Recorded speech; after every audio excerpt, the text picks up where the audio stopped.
I'm Eric Schumacher Rasmussen. I'm the Chief Marketing Officer from Norsk, and welcome to the webinar.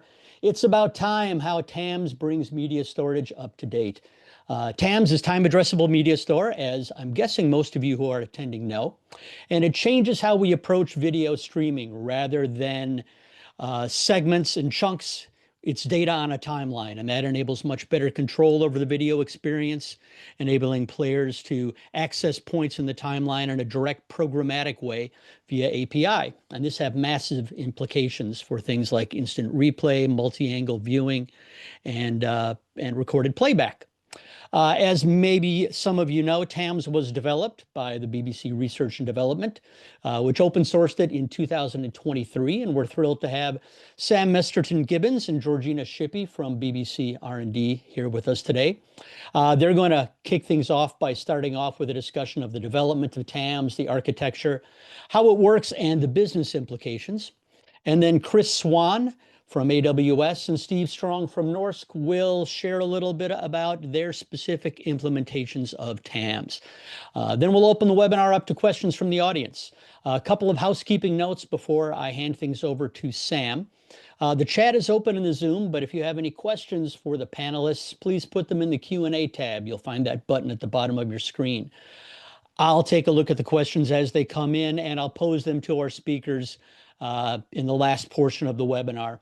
We're not going to take questions during the presentations, so no need to raise your hand.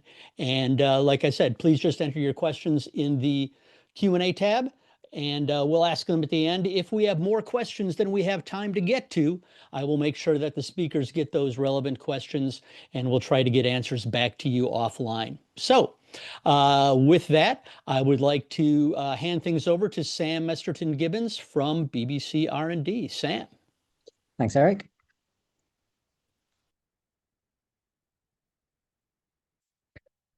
Okay. Hello, everyone. I'm Sam Mesterton-Gibbons. I'm a senior R&D engineer with BBC Research and Development. I lead our work on time-addressable media stores. I'm going to talk to you a bit about kind of what TAMS is, what it's for, how it works, and then my colleague Georgina will run us through how it's being used in the BBC. So at its core, TAMS is an open API and a framework to let you move media around an organization and between vendors in a cloud-native way. The full specification is available on GitHub, along with examples and some ideas of how to use it. We've got a growing ecosystem of open source and vendor solutions, and we'll see some demonstrations of those later. We started this project in about 2018, thinking about what would it mean to make media workflows more cloud native, more cloud fit. And that's led to the TAMS API, as Eric said, that we open sourced in 2023, and we started to grow this ecosystem. But in terms of how it fits in, we think of media workflows as having a spectrum of latencies. At one end, we have the world of file-based production. Latency is very long. You could go on a shoot and weeks or months later deliver the finished program. We're working in formats like IMF or MXF as finished packages. In the other extreme, we have the live domain, where we have this really hard real-time requirement. We might have milliseconds glass to glass, and we have a critical path throughout our system. TAMS suits workloads that can tolerate just a bit more latency than that, of the order of seconds to minutes, in exchange for cutting out this critical path and its complexity. And that's the fast turnaround workflows where you might be recording, replaying, clipping, editing really close to that live edge. And how live is live? That depends a bit. As we'll see, you get to make a bit of a trade-off there. But in terms of how it actually works, let's say you want to write some content to a time-addressable media store. Well, you've got, I don't know, a feed from a camera coming into an ingester, and I've got my TAMS store deployed over to the right. And that has two parts. It has an API that stores a kind of metadata about our content and its timelines and underlying essence storage. And as a first step, I'm going to break that content into a series of short chunks, say a couple of seconds, wrap them in something like MPEG transport stream. And then my ingester is going to create a flow, a timeline of media to fill with these segments in my store API. And it's going to request a list of URLs for writing objects to our object store. And that could be something like AWS S3, we'll get pre-signed URLs. It could be something hosted by the TAMS API itself. It just has to speak HTTP and be RESTful. Our ingester is going to write objects to the store. And you'll notice that's not going through the API here. That's going directly to the object store. So we separate the metadata and the data plane. And then the final step will register this object at a specific point on this timeline. We'll bind it onto the flow timeline. Then we can proceed to do this for all the other objects. There's no particular reason we have to do them sequentially. The object store could be very, very high performance with something like S3. So we can do that in parallel if we want to. And then at read, it's kind of what you'd expect. So you're interested in a portion of the timeline, this time range here, and your reader will go and request a list of flow segments of these short chunks from the store. And the store will give back, in this case, 4 segments with 4 URLs to go and get them. And your reader can go ahead and read that out from the object store. It can do that sequentially for linear access, or you can just do it in parallel. And as I've said, the object store is highly scalable, so you get that flexibility. In general, in TAMS, we can refer to content by an ID and a time range, and we can retrieve any timeline of content, provided we have those two. We can do that linearly or random, as we've seen, and everything is a timeline. So a live program and a stored finished piece of media are kind of the same thing. The live is just still growing, and we might have to listen to the notifications that we get, and TAMS will supply you a webhook. And that unlocks our fast turnaround use cases on the same platform as the more stored file-based ones if we want. The store is immutable. So once a portion of the flow timeline has been written, it cannot be changed. And what that means is we can use that ID and the time range in place of the content. We can work by reference, knowing that will always point to that piece of content. That might seem quite restrictive, but alongside that, we can reuse the underlying segments, the pieces of content in the object store, in multiple places. We can get a really efficient reversioning by saying that I'm going to copy my flow, and that's a metadata-only operation, and then make a couple of changes. And the size of these segments, you'll notice in my diagram, flows A and B have very different segment sizes, and that's up to the writer. Smaller segments mean lower latency, you wait less time for the segment to close and be shared, but you pay for that in overhead. More of the bytes are being spent on framing and metadata rather than the actual media essence. But maybe you can make that trade-off to get latency low enough to avoid signal-centric workload. And this scales really well due to this object store metadata data plane split. And it's HTTP REST, so we can do all the usual things. We can put a CDN in front of it. We can do caching, do things like, oh, I have an object store and a local cache on site or something. And because it's a relatively simple REST API, we get this interoperability piece. You can pull in multiple capabilities from across your media supply chain, and the integration starts to look like, here's the URL of my TAMS instance, and here are some credentials. And because these are objects in a REST API, we can use the same sort of approach we use to manage access to other things. We can generate short-lived credentials for, say, I know you have access to some of my content only in the daytime or for a limited period of time or something. Digging into the data model a bit, I've talked about identities for timelines quite generically. And to make that more specific, we've used the source and flow model that if you know the JTNM reference architecture or the AMWA NMOS models, this will be quite familiar. But the idea here is we have a flow that is a concrete representation of a piece of media. It's a timeline with, say, my 1080p 50 video in JPEG XS is written to a video flow. And then alongside that, I have a source, the abstract concept of that piece of media, an editorial identifier of those pictures. And I can collect a couple of flows together, say my audio and my video, and for flexibility, that probably wants to be mono essence. I can collect them to a multi-essence audio video flow. And then I can think in terms of a multi-essence source as well. As I add, say, a transcoded version of this video as a proxy, that becomes a second flow of the same source. But if what I care about is the editorial meaning, is the pictures themselves, not a particular technical representation, I can think in terms of sources and only pick a flow when I have to actually render it to someone. And you can mix and match this together to get things like different multi-essences, or pick a different, you could have, say, a couple of audios for different languages in the same video. You can combine these together as you like. In terms of timing, time is the index for all of the flows in TAMS. And we assume that a source, the sources it collects, and the flows that represent them all share a common timeline. They're all in line. So you can switch between representation, between different flows of a source, trivially with the timing lining up. And that timing is set by the ingester. And it has to make some decisions to kind of line up and make that make sense. By convention, that's going to be TAI. So that's going to be since the timing since the epoch. But you can see in my diagram that I've used zero-based for simplicity. It's a convention rather than a requirement. And these are nanosecond timestamps. So the format's a little unusual, but you can see that I'm looking at seconds since the epoch and nanoseconds since the second. And this is showing me a time range of 0.6 seconds to 1.4 seconds. We include the start and don't include the end. And I mentioned about being able to reuse objects in multiple places in multiple flows. And that's what I'm trying to demonstrate here. So we have 3 flows in our TAMS API, 3 timelines.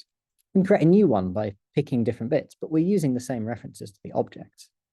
And over here, if you look closely at the JSON, you can see that's borne out. I have this object at the top, 846. It occupies seconds 0 to 10 on my timeline. Now, if I look down here, it's the same object ID and the same URL, but it's in a different place because I've repeated it for whatever reason made editorial sense. We're going to have a look in a few minutes about how we're using TAMS at the BBC. But before we do, I have a short film to kind of introduce our usage of TAMS. The media landscape is changing fast. Our audiences want to be able to consume content anytime, in a variety of different forms, wherever they happen to be. And all of this demands more flexibility and more agility from our media supply chain. One of the latest projects to come out of our labs is the Time-addressable Media Store, or TAMS for short. TAMS is a new foundation for fast, efficient media workflows, powered by humans, assisted by machines. Traditionally, the way we transfer and store programs is in one large, flattened, undescribed file. Video, audio, graphics are all merged together. A producer down the chain now has very limited options with what they can do with that piece of media, and accessing it isn't always fast or easy. In a time-addressable media store, everything that made up the program is retained, organized, and described. Think of it like a timeline, with every layer of information accessible and referenced to a specific moment in time. It's all stored in the cloud, in short duration segments, making it easy for anyone, anywhere, to retrieve exactly the right piece of media at the right time. Now, I'm Sam Ross. I'm the Exec Product Manager for short form video production. So BBC News is kind of unique in its scale. We have so many sources across so many locations, and access to material as it's being captured is absolutely essential. But only people working in the buildings can access those live sources. A TAMS solution in the cloud means that everyone's got access to the same sources simultaneously. This is especially useful for digital. Putting this in the browser on cloud technology means that they can work from cafes, from home, from the field, wherever, and keep up with that broadcast workflow. The main benefit that the audience will notice will be that news will be delivered faster across all platforms at the same time. My name's Ruth Levis. I work on live events across the BBC. We've got TV, radio, digital teams and more, all working together to get things out to audiences. What TAMS offers is the opportunity for a production to think about how it shares the rushes, how it can share opinions, how we can get approvals on things or input from different editorial people who are based in different locations. I think it's going to be a real game changer for the media industry, but I think it's going to be really a game changer for editorial and curatorial teams.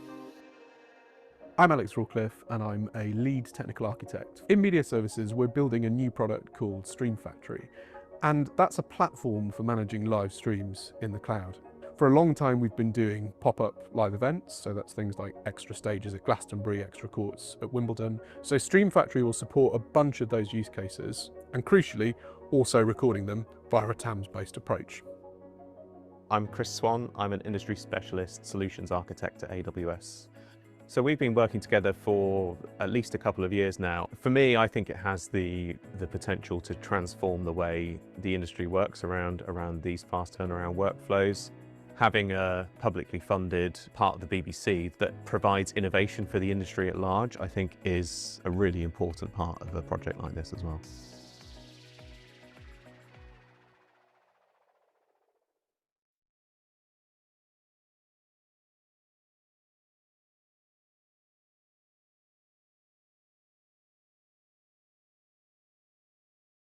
Hello, I'm Georgina Shippey and I work for BBC Research and Development as a software engineer.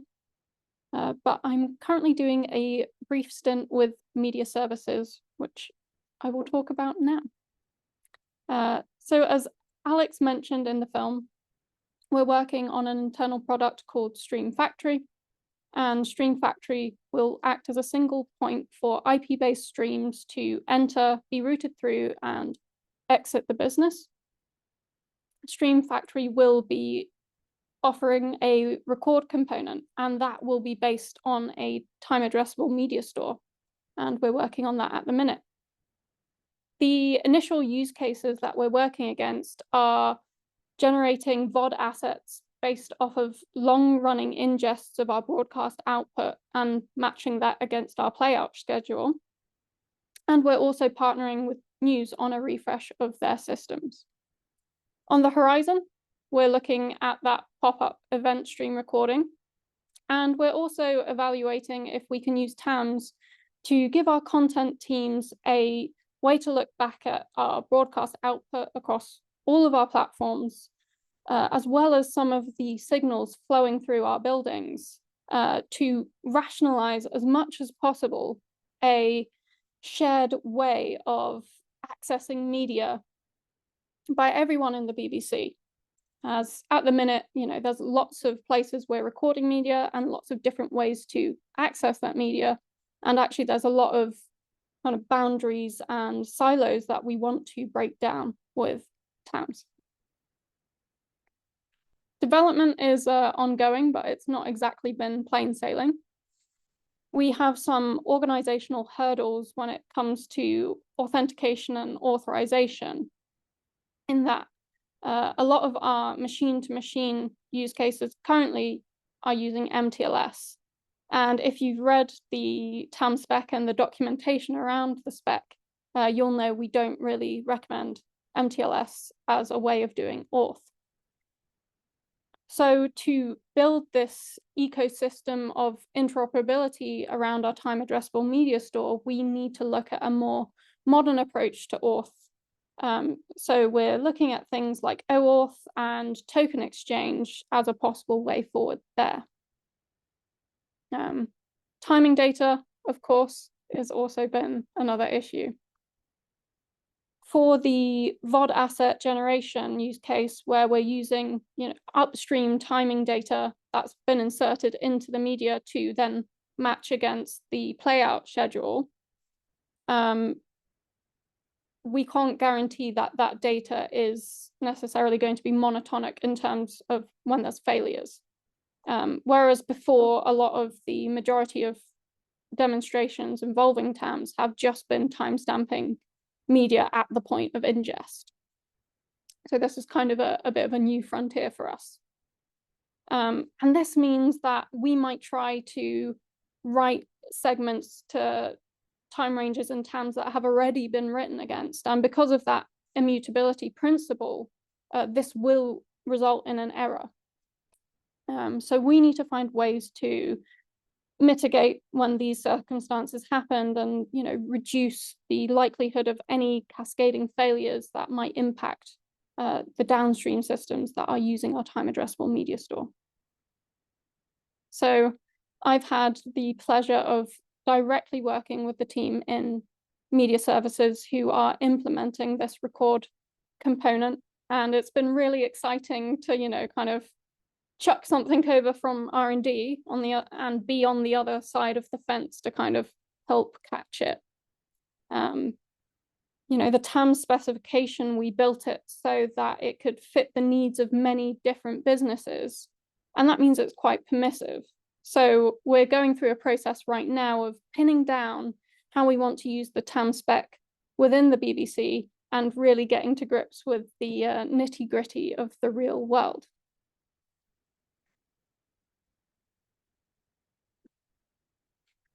Getting back to the question of how TAMS brings media storage up to date, I think one of the most powerful stories here is the metadata and strong timing and identity linkage. We have the idea of ending up in a position where we can propagate metadata alongside the media end-to-end through our systems. And this is especially useful in the media provenance area, and we're in continual discussions with our co-workers who are working on the C2PA project on how TAMS can support those media authenticity workflows. We're also exploring how we can use AI to augment the metadata we have available to us, and how we could store this metadata and surface it to our content teams so that they can ensure they get the best content and we can get the most reuse from the content that we do have available to us. So I'm hoping you now have a strong idea of why we came up with TAMS and what we're doing with it at the BBC, and that you'll all continue to engage with us on discussions of how we can continue to build this specification together. Thanks very much. Thanks, Georgina. You mentioned the nitty-gritty of real-world implementations, and so that leads nicely into our next speaker. Chris Swan is a principal architect at AWS. You saw him briefly in that video that Sam showed. And so, Chris, I will pass things over to you so you can tell our audience about how AWS is using TAMS. Yes, thanks, Eric. And yeah, as I said in the video, really our involvement in TAMS would be nothing if it wasn't for the amazing work that the BBC R&D team have done and continue to do around this open source specification for TAMS. Working with them continues to be incredibly rewarding in terms of a publicly funded part of the BBC innovating for the industry at large. It's an incredible piece of work that they've done here. Also, thanks for the Norsk team for inviting me to be part of this. My name is Chris Swan. I'm an industry specialist solutions architect at AWS. There is a QR code on the screen there which has a link to my LinkedIn profile if you wanted to connect with me after the session. Now, if you talk to anyone at Amazon or AWS, we always talk about customer obsession and this idea of working backwards from our customers' challenges. And our involvement with TAMS is really born out of exactly these challenges. When we go and speak to our customers, particularly in this fast turnaround space, we hear the same challenges over and over again when it comes to producing news and sports and fast turnaround content in the cloud. So from a business perspective, our customers have the requirement to produce more content than they've ever done before, to do so faster than they've ever done before, and to do so at a lower cost base than they've ever done before as well. And then also within this space, there is a need for greater flexibility as well. So in the news world, when the big story breaks, we want to be able to scale up massively in order to get all of our content onto all of our broadcast outputs, social media outputs as quickly as we possibly can. And then almost the inverse is true in sports, where most of our events happen at the weekend, and on it's Thursday afternoon here in London, there probably isn't a lot of sport happening right now. So we want to be able to scale back and not pay for those resources that we don't need. So only pay for what we need when we need it. A classic message when it comes to using the cloud in the right way.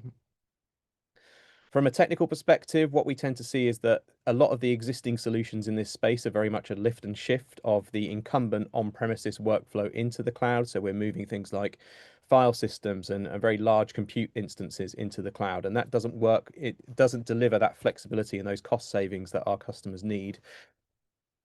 And then when our customers want to build their workflows out of a set of best-in-class tools, the burden of cost and of effort of making those things talk to each other often falls on them as well. So we have to get API A talking to API B, for example, and the cost and the effort of making that happen is also a concern there.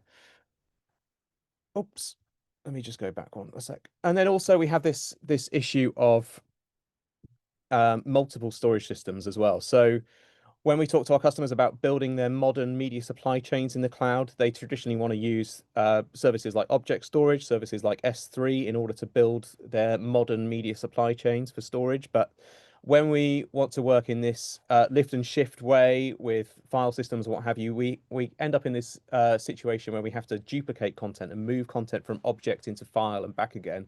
And that can add extra cost, extra burden, extra time into our workflows, which is an unintended consequence of working in the cloud. So Myself and the kind of TAMS, the team working on the TAMS initiative within AWS asked ourselves then a question at this, based on these challenges, we asked ourselves a question, and that was, what if we could change the workflow to suit the cloud rather than simply move the existing solutions into the cloud? And that's when we came across the amazing work, as I say, that the BBC R&D team have been doing.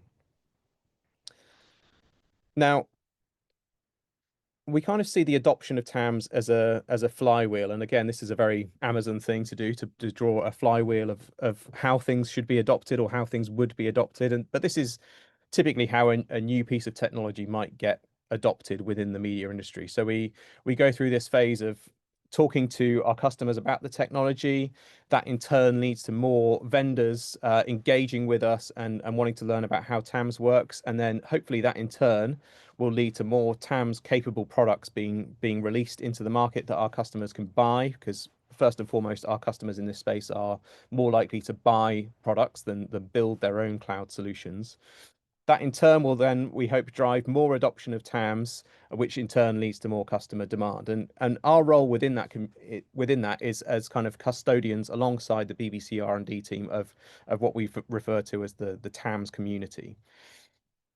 So alongside this kind of community approach and driving the adoption of TAMS from AWS, we also looked at this and said, what's the best thing we can do to help people get started with TAMS? So the BBC R&D TAMS specification is very unopinionated about technology, about what cloud it should run in, if indeed it runs in a cloud at all. There's nothing to stop you running TAMS on premises, for example. But we as AWS said, the best thing we can do to help people get started is to build an open source implementation of TAMS on AWS that is more opinionated about using services like S3 and Lambda, for example, and building that on AWS and releasing that as an open source capability. We have also built a set of TAMS tools, which is basically a web interface and a set of tooling around TAMS that we have also open sourced, which is available for anyone to use and get started with. And the other thing that we also do as AWS to help kind of drive this adoption of TAMS is to go to shows like IBC and NAB and build demonstrations of what's possible using this technology. So at IBC this year, we were talking about TAMS in two ways. So here in this diagram, what we're showing is a kind of end-to-end workflow with TAMS as the single source of truth in the center of the drawing there, and showing, as Sam mentioned earlier, this idea of interoperability. So if we have one TAMS API, we can start to plug all of our different tools of the workflow into that single API layer, into our single source of truth for storage. And then all of the interoperability between all of these various different tools across the workflow starts to become a reality. So whether it's ingest of live signals with partners like TechX and Zixi, whether it's web-based editing with Cutting Room, craft editing in Adobe Premiere, thanks to a plugin from Drastic Technology. And then we're starting to see MAM vendors adopting TAMS as a means of storing media within their solutions as well. So Mimir is the first of those that we've been working with. Now, there's a lot of logos on this slide. There are many more vendors, in Norsk included, who have worked with us, have adopted this approach, and then they're starting to build TAMS into their solutions as well. So our role then becomes, increasingly that idea of keeping this community growing and building ever more solutions that can plug into this open source interoperable approach.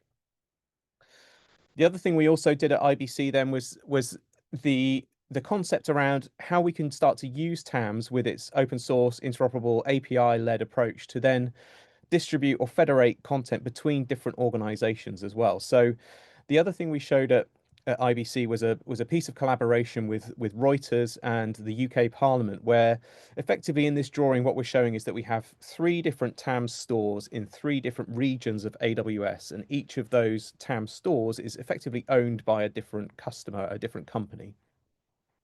So what we have is UK Parliament ingesting live content into their TAMS store in London, replicating all of those segments of media in real time into the Reuters store, which was deployed in the Paris region of AWS. Reuters have their own set of tooling that they bring to bear against their TAMS store, and they produce their on-demand content, which they also ingest into their TAMS. And then we, as AWS, are effectively sitting downstream of Reuters as a customer of Reuters, if you like, consuming that content of from the UK Parliament and from Reuters, but all using TAMS as the connective tissue. So no SRT feeds, no live video streams at all. Once the content is ingested at either UK Parliament or with Reuters, that is the only encode of that content that happens, and everything else is moved as these short segments of media across between these 3 different AWS accounts and 3 different AWS regions. So just a short call to action. What we have built with the BBC team is a open source community, as I've said. That is manifested in this website, the Time-addressable Media Store.org. We are hoping to work towards a shorter URL at some point in the future, but that QR code on the screen now will take you to our website, which is where you can find all of our documentation about TAMS, links to the GitHub repos and what have you. But yes, I'd encourage you to visit that website to learn a lot more about TAMS and what it can do for you. But I'm going to finish there and hand back to Eric. Thank you very much, Chris. In case you didn't grab that URL from the QR code, I've pasted it into the chat and you can grab it from there. Next up is Norsk's own CTO, Steve Strong, to talk about what we are doing with TAMS, particularly around a TAMS video player that the team has built. So Steve, I will pass things over to you. Hey, thank you, Eric. Thank you both, Chris and Sam and Georgina. That was really good. So I'm going to show you a bit about what we're doing with TAMS at Norsk, and how we've plugged TAMS into Norsk and where we see that going in the future. Norsk is our live streaming server, so we're very much on the left-hand side of Sam's original picture, taking in sources from cameras, SDI 2110, all the standard inputs, doing everything from packaging, transcoding, browser overlays, graphics ingestion, standards conversion. There's a bunch of stuff happening in Norsk. We do the interaction with Norsk largely through Norsk Studio, which is our graphical interface, which I'm just going to share my screen so you can actually see this. So here's Norsk Studio. Very simple drag and drop interface. I've got half of zoom over my screen, so I can't quite see it all. But we have inputs on the left, processing, and outputs, and the sort of things you can build in Studio are crazy things like this. So this is a full-blown remote commentary MCR type package with commentators, remote comms, all sorts of stuff going on, audio mixing, packaging, lots going on. We're not going to look at anything like that level of detail. We're going to go to a very simple thing. So what we're going to do is build a very quick workflow that's showing a TAMS recording. So we'll start with an SRT listener. So we'll just drag that on. We'll accept all the defaults. We'll get a preview so that we can see what is going on in the world. And again, we'll just pick the defaults and we'll join the dots. And that's a very simple workflow. And we're going to drag in our TAMS store. And we'll give that a path for where the store needs to be on our disk and a path for the cuts, and we'll say that. So this is all local. This isn't cloud-based. Norsk will happily run in the cloud, but we're recording to the local disk on the machine you're deployed to. That means we don't have to worry about network issues if remote object stores are unavailable or whatever. There's no risk that issues like that might cause problems for your live events. One of the joys of TAMS is because we've got a standard API here, it then becomes quite simple to replicate that out to a larger object store for longer term storage. So I'll join the dots. So that's now recording the video and the audio from the SRT, as well as the preview. I can play on that and we're up and running. And we can see there's already a session here, what I recorded earlier, but we'll ignore that for now. We'll go over to firing our faithful FFmpeg SRT and we have a stream running. So we've now got an SRT coming in, we've got a preview, we've got a TAMS session running under the covers. The interesting bit is what's going on in this box. We can see we've just spotted the new active session, so we've got that there too. Norsk has had a live recording system pretty much since it was started, so 4 or 5 years back. And Ideas, the company behind Norsk, has been doing live to VOD recording ever since we started, which is about 15 years back now. So we've always had our own interface into our local store, and you can still see some aspects of that if you go into our docs. We can go into our TAMS store and we can ask for the available timelines and we can request that. And you'll see some JSON here that looks nothing like TAMS. Now, this is stuff we had pre-existing before TAMS came along, and we can show you the sessions we've got, audio and video, do subtitles as well, obviously multiple audios, multiple videos, all the sort of things you'd expect. And through our sort of legacy APIs, you might call it, we could pick up things like that timestamp. We could go off to generate a cut, and we'll go and change the timestamp there. We'll move that 1 second in because I can't remember how many milliseconds it was. We'll ask for a cut, and we can see it's now issued a cut, and we can go and ask how the cut is doing. So we'll get the status of the cut. It told us it was ID 1, so we can go and do that. And ID 1 is ready. And if this tool that's representing our Open API allowed you to download files, we could hit go there and get a file, except it doesn't. So we can go and issue a curl. So I could jump over to command line, and if I find a blank one here, I can do a curl there. I can go to /temp/output MP4, and we have a recording of our file. There we go. That's our cut playing. So we don't want to watch it. That's boring. That was all legacy API. None of that was TAMS. Let me go back to the right screen. Here we go. That's what Norsk has had for a long time. What we wanted to add about earlier this year, we wanted to get the ability to do a scrubbing interface onto the store itself so that you could see what was in it. The interface into Norsk for our initial customers was very much time-based. There were customers that were just doing event-based mechanisms and simply needed to start and end time, so very simple.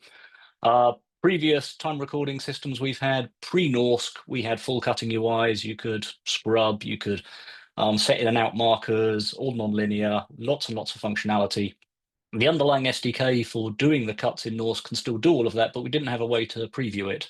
In the old world, we did that by overlaying a Dash manifest onto our recording store, and that kind of worked, but Dash wasn't a great tool for representing an offline store, particularly one that might be 90 plus days in length, lots of sources coming and going, codecs changing, etc. So that wasn't an exercise we wanted to repeat within Norsk. So yeah, about early this year, it was time to start putting a player on top of this. We looked around at what the state of the art was. TAMS was something we'd heard about, read the TAMS docs, and it was like, that's perfect, that's what we need. So what we did on top of Norsk is keeping our existing object store. We still have our legacy API available, but we overlaid a TAMS API. So you can just see here, if I refresh that, these are the flows that Sam was talking about, and you've got all the lovely JSON. And on top of that API, we could then go and build a player. So I can go and pick a session here.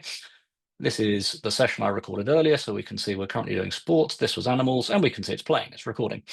Not recording, playing. It's reading out the frame store. We've got 3 minutes, 36 seconds. This one isn't changing, so it's pre-recorded.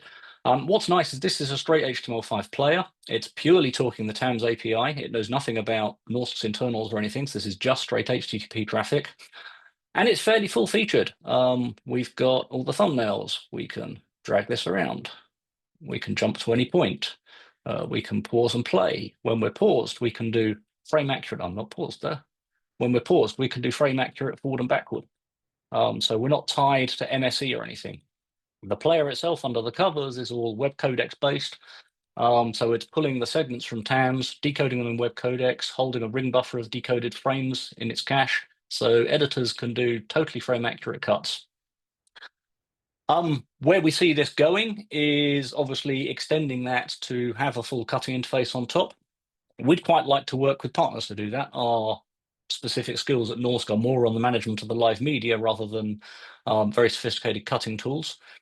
So the player itself is available as an NPM package. We are considering open sourcing it. It'd be very interesting to hear from you guys in the attendees whether anyone would be interested in helping contribute to that project. What we don't want to do is open source and have yet another public repo on GitHub that never gets looked at. The world has enough of those. But acting as a seed for a long-term open source TAMS player that's very full-featured would be very interesting. So certainly like to hear any feedback from the attendees, whether that will be of interest to people. Other things that will happen to Norsk over time, we don't have it yet. Our TAMS API right now is read-only. We will add the write capability. So for doing things like generating cuts, you'll be able to generate your own flows on top of TAMS, push those back into the Norsk store, and then be able to view them with exactly the same player. And also in the fullness of time, possibly do ingest. Now with Norsk as a live streaming server, ingest makes slightly less sense than it makes for a sort of cloud-based store, but it probably does make sense for things like ingesting assets to actors, trailers, or whatever. We can already just ingest straight MP4 files, but one of the beauties of TAMS is having standardization everywhere. So I strongly suspect we'll end up being able to ingest through the TAMS API as well to kind of tie the whole ecosystem together. I think that largely covers what I was aiming to speak about. So I shall click stop on that guy there. In fact, you can see this guy. I won't quite finish yet. When this wakes up, this timeline will change. So we're currently at 6:03. That's periodically getting updated as the store grows. So we now see it's 6:11. So again, it's all real time, all updates on the fly. Other things we can do within Norsk is you can take these cuts and act them as playback sources. So you can have another node here, which is a source from the store that feeds into output. So you can do action replays, picture in picture, all that sort of stuff. And with us live with relatively small segment sizes, we can do that sort of sub-second latency locally, works really nicely. As you push up to a centralized store, you may well increase your segment sizes to get your efficiencies around the metadata and so on. But then you're into a higher latency world anyway, so that's less of an issue. I think that covers everything. So back to you, Eric. Terrific. Thank you so much, Steve. And if our panelists would turn cameras back on, we're going to have some time here for some discussion about TAMS. We do have some questions from the audience, which I'll get to in a moment. But I'd like to sort of kick things off with a big picture question. And that would be asking all of you where you think you're going to see TAMS having the biggest impact in, say, the next 2 to 3 years. Sam, can we kick off with you?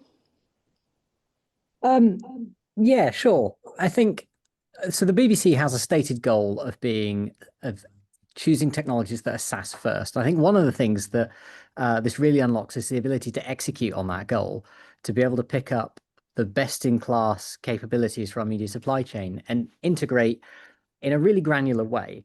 I think we'll see more and more of that as you start to be able to pick up more capabilities, be they things like AI, metadata enrichment, be they, I don't know, edit or something. And rather than having big monolithic media supply chains that are harder to change, we'll find it much easier to evolve and move forward.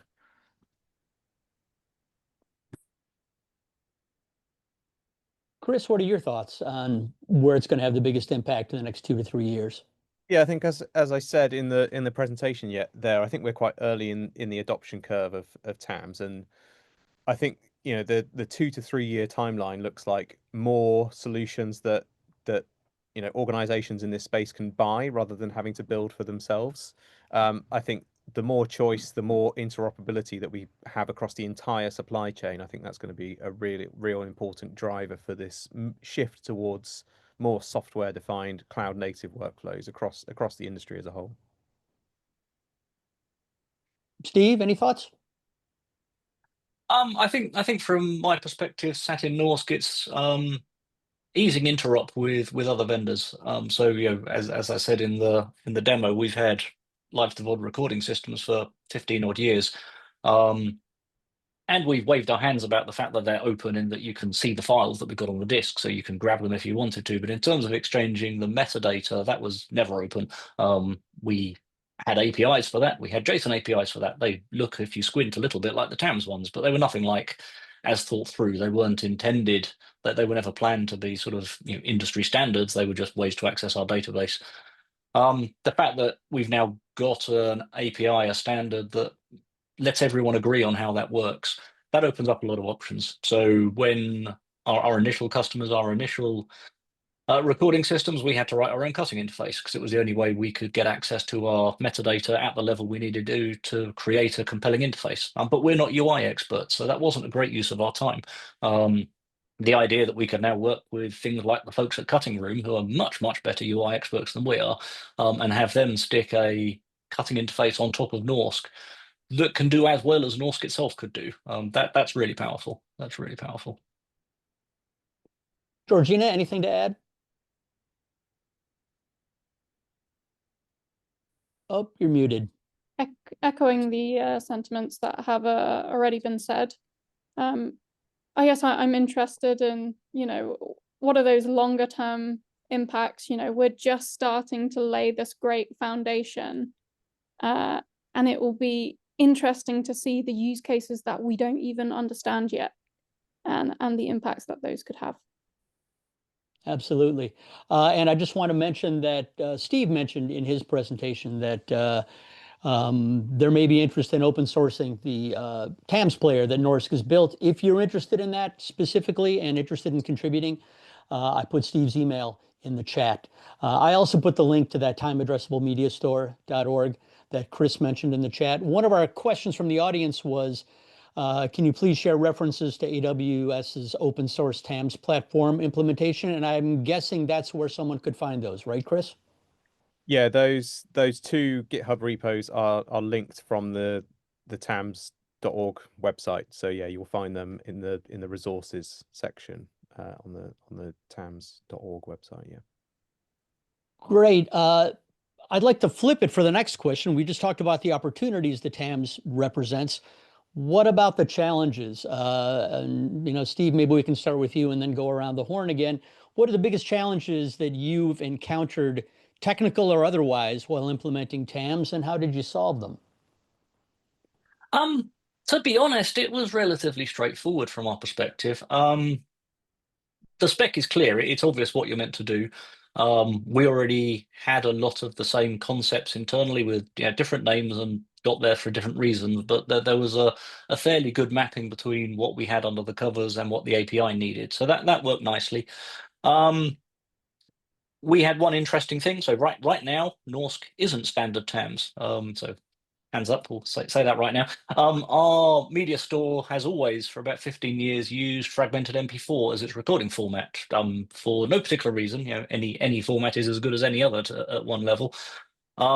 TAMS, as the spec has right now, is expecting transport stream. So we have made a change to TAMS. We run a non-compliant TAMS specification right now where we have an extra field in the flow for initialization information so that we can get things like the SPS and PPS that in a MP4 are stored separately to the main essence as opposed to transport stream where they're just in band.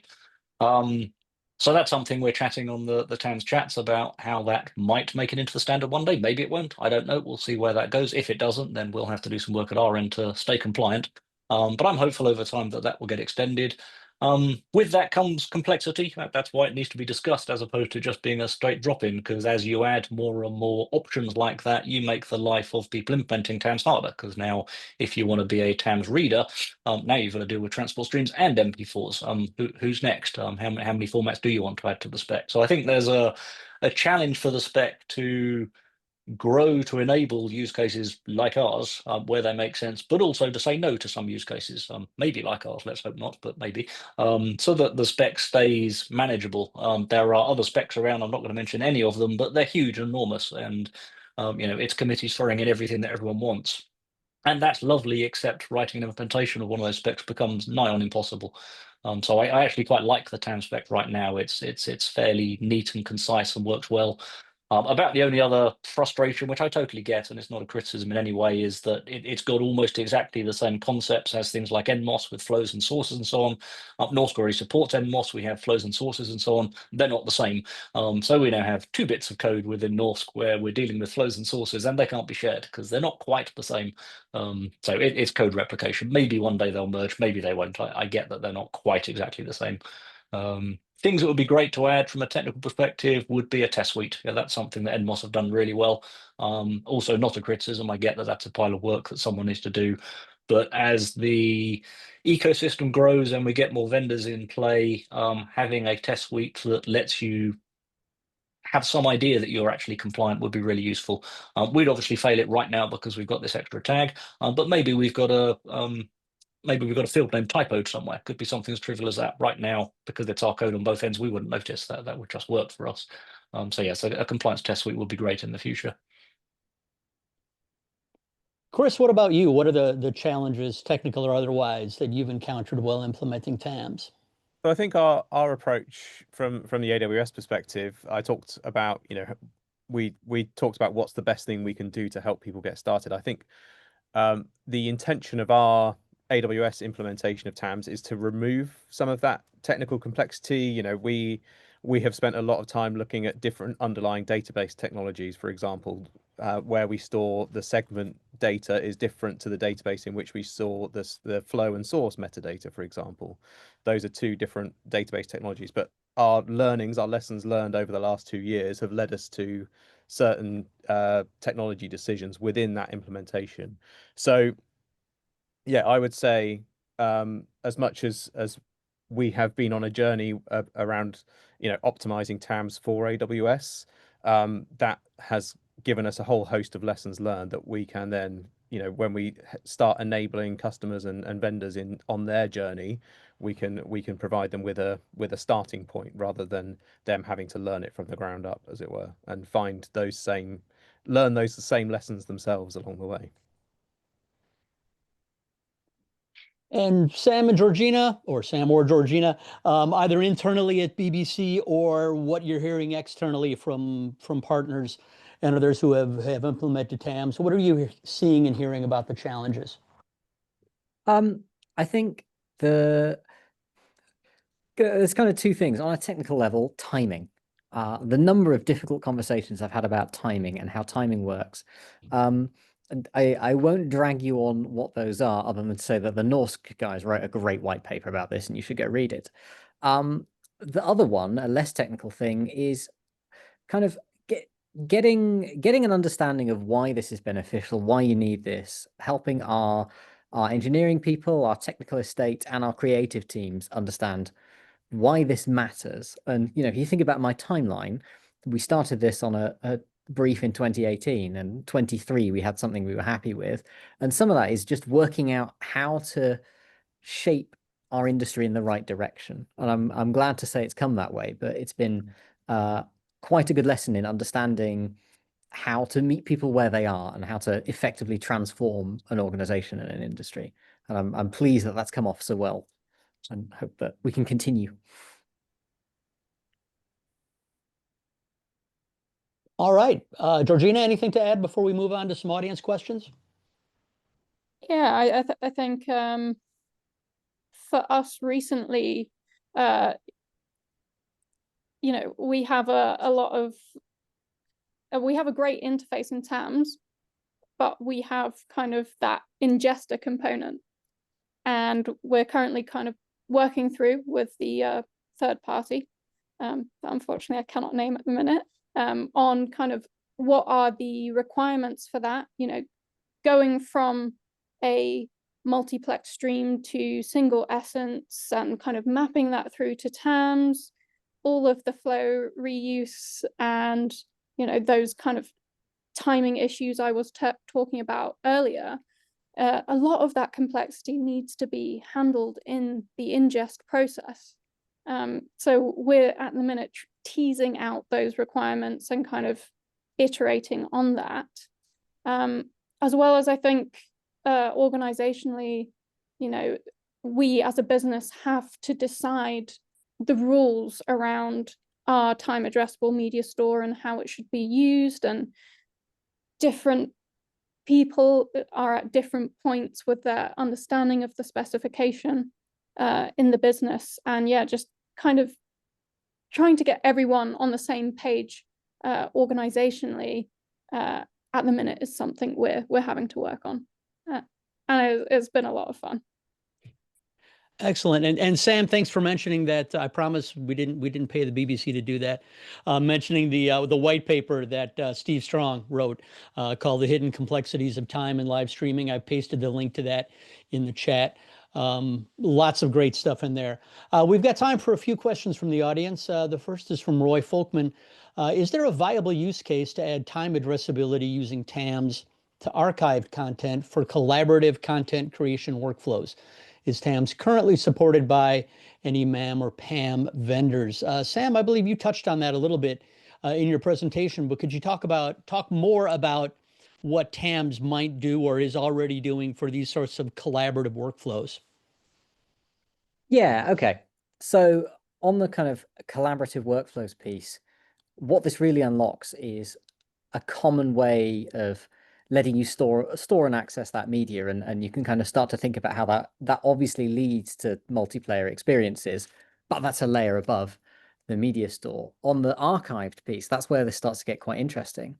I made a big thing of how it's just HTTP, but also you can do quite a lot if you're willing to kind of go off the path of the existing implementations. For example, let's say you have an archive of files somewhere and you want to expose them as TAMS to these tools that let you do things like multiplayer editing. Well, you could either bring that into existence as a single massive segment, that works. Or you could build an adapter that lets you put a TAMS layer over the top, generate the segments on the fly. All of these things are possible, and to your edit tool or your tool for exploring your archive, it's just another TAMS interface. It doesn't know or care that you've done some magic behind the scenes, other than that there might be a little bit of latency to pay. So you start to gain the ability to kind of wall off bits of complexity and put this clear interface between, so you can evolve different parts of your supply chain or different capabilities at the same time. In terms of MAM and PAM vendors, I mean, we started to see some of this at IBC. I might let Chris pick that one up because I wasn't at IBC. Yeah, so as I said, the first of those to implement TAMS natively into their solution is Mimir. So we're working quite closely with them, but yeah, we continue to talk to a lot of different MAM, PAM vendors about implementation of TAMS within their solution, and that's ultimately what good looks like for TAMS. Really, is that it is just so pervasive that it becomes the de facto way of accessing segmented content within your MAM or your PAM solution. It just becomes the way to do it. That's really what good looks like for the adoption of TAMS, really. Our next question asks, can you please elaborate a bit more on the ways that TAMS can help with timing synchronization, if any, in content streaming egress flows over Dash HLS protocols, on top of the native timing synchronization models available in those protocols already? I don't know who wants to take that first, if that's a BBC question. I guess it is. No one else seems to be volunteering, so I'll take a stab at that, and I hope one of the others can fill in. So I think that there's a couple of bits in this. I think there will always be a place for those distribution protocols, the Dash and HLS, because they are designed to massively scale one way, in a way that TAMS isn't. It's intended that you're going to be continually hitting this API to get lists of segments and such. And that's fine, because you might have a few hundred users inside your organization instead of a few million users in your audience. Now, it might be that it does actually make sense to use something like TAMS as an audience-facing piece. I could imagine products and end-user experiences where that would make sense. I think in terms of the timing synchronization, the thing TAMS gets you is a lot of flexibility that something like Dash or HLS doesn't. And if you think a bit, a list of segments to go and download and stick back together sounds an awful lot like HLS, and that's kind of on purpose. But the piece here is saying, yeah, we have this very formal understanding of time and a way, and one of the things I kind of didn't touch on because we're getting into the technical depth now. TAMS has a way to say, I know that this container format, transport stream or something, has some PTS values in it, and I know where on the flow timeline this piece of content is, and here is the mapping to let you undo this to work out the exact flow timeline position of any frame in that piece of content. So you get all this kind of formal rigor in the timing. But I think for distribution protocols, that might not make all that much sense, because ultimately what you really want is the audio and the video to stay in sync and the time of day clock on your player to be about right. Whether getting beyond that TAMS makes sense, complicated. That said, if you have a TAMS representation of your ABR ladder, the kind of lift to push that to a CDN and expose HLS manifests or something is not all that large. You can see how this sort of compresses down your supply chain and means you get to, if you've seen the Movie Labs vision, that idea of delivery and distribution as a publication, you're flicking a flag to expose something publicly. So you start to open up opportunities like that. Yeah, I would agree. The TAMS model, I think, is richer in terms of how it represents time and the options you've got there. I think it's overkill for mass playback. Just little things like communicating that richness. The JSON for a flow is much bigger than the entry in a M3U8 file. So just the scale of what your playlist would look like in a TAMS world would probably make it unviable. But I also completely agree that layering a HLS playlist on top of a TAMS store would be nigh on trivial. That would be dead easy. To sit on the server, read in the flow, turn that into M3U8, ship that out and cache the heck out of that. Easy life. That would be dead easy. And in fact, we have actually built that. So we can convert There we TAMS go. content into HLS. We've built an HLS endpoint that effectively does that as a process. And this is why we like TAMS, because it just standardizes this commodity code. There's no real value in that code. It's just some code. There's no specific IP there. No one's going to get rich off of that code. So I like the fact that I possibly don't need to write that code myself. That's lovely. Yeah, and our build of that is also open source as well. So yeah, and that's where we were talking about the player side of it. So we're not player experts. I could imagine, ultimately, I suspect there'll end up being multiple open source players for TAMS that focus on different aspects of TAMS and what users want to do. And yes, getting that open sourced, again, the core bit of the player, there's not really any IP there. It's a player. The IP is when someone like Cutting Room goes and slaps a really, really fancy UI on top of it that takes man years of work to work out a great UI UX experience for video editors. There's commercial benefit there. The actual player bit itself, the video tag, yeah, it's commodity code. Someone's got to write it, but why do 20 of us have to write the same thing?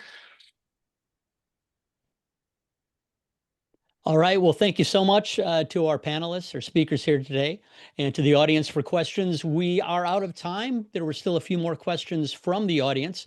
We'll make sure that our speakers get those questions and hopefully have some time to respond. And we'll include those in a blog post summarizing today's event. Thanks again for tuning in. If you have any questions about the TAMS player or the white paper that we produced, those links are still in the chat. Thanks so much for joining us. Thank you. Cheers. Bye-bye.